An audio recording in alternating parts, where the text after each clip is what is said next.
ഇന്ന് രാവിലെ തന്നെ കോളേജിലേക്ക് പോകുന്നത് എന്തിനാണെന്നറിയോ? ചാർട്ട് എഴുതാൻ പഠിക്കാൻ വേണ്ടി പോവാണ്. ഇതിപ്പോൾ ബി.എഡൊക്കെ കഴിയാനായി. ഇപ്പോഴാണ് നമ്മൾ ചാർട്ടൊക്കെ എങ്ങനെ എഴുതേണ്ടതെന്നുള്ളത്, അതിനൊക്കെ ഓരോ റൂൾസൊക്കെ ഉണ്ടെന്നുള്ളത് ഇപ്പോഴാണ് നമ്മൾ പഠിക്കുന്നത്. ഞാൻ ഇത്രയും കാലമൊക്കെ ചാർട്ട് എഴുതിയത് ജസ്റ്റ് നമ്മൾ നോട്ട് ബുക്കിൽ എഴുതുമ്പോൾ അങ്ങനെ എഴുതി പോലായിരുന്നു. പക്ഷേ ഇപ്പോഴാണ് മനസ്സിലായത് അതിൻ്റേതായ റൂൾസൊക്കെ ഉണ്ടെന്നുള്ളത്.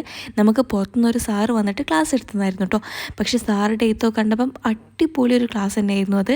നമ്മൾ ഫസ്റ്റ് ചെയ്ത ചാർട്ടുകളും പിന്നെ ചെയ്ത ചാർട്ടുകളും തമ്മിൽ നല്ല ഡിഫറൻസ് തന്നെ ഉണ്ടായിരുന്നു കേട്ടോ. പിന്നെ നമ്മളത് കഴിഞ്ഞ് എൻ്റെ ഫ്രണ്ടിൻ്റെ ഒരു ബുക്ക് പബ്ലിക്കേഷൻ്റെ ഒരു പ്രോഗ്രാം ഉണ്ടായിരുന്നു കോഴിക്കോട് വെച്ചിട്ട്. അപ്പം നമ്മൾ അതിനൊക്കെ വേണ്ടി പോയി. പിന്നെ നമ്മൾ കോഴിക്കോട് പോയാലേ അപ്പം നമ്മളെ ഫോക്കസ് മോളിൽ ഒന്ന് കയറിയിട്ട് പോരാമെന്ന് വിചാരിച്ചു. കോഴിക്കോട് ഒരുപാട് മാളുകളൊക്കെ വന്നിട്ടുണ്ടെങ്കിലും ഈ മോളിൽ എപ്പോഴും ആൾക്കാരായിരിക്കും കേട്ടോ. ഈ ഫുഡ് കോർട്ടിലാണെങ്കിലും എപ്പോഴും ഫുള്ളായിരിക്കും. ക്ലാസ്സും ട്രെയിനിങ്ങും എല്ലാം കൂടി ആയതുകൊണ്ട് തന്നെ നമ്മളങ്ങനെ കറങ്ങാനൊന്നും ഇറങ്ങാറില്ല കേട്ടോ. പക്ഷേ പ്ലാനിങ് ഫസ്റ്റ് ഉണ്ടാവും, ഒന്നും നടക്കില്ല എന്നുള്ളൂ. അങ്ങനെ നമ്മൾ അവിടെ നിന്ന് നേരെ ഇറങ്ങി മാക്സിലേക്ക് പോയി. മാക്സിൽ വെറുതെ കയറിയതാണ്.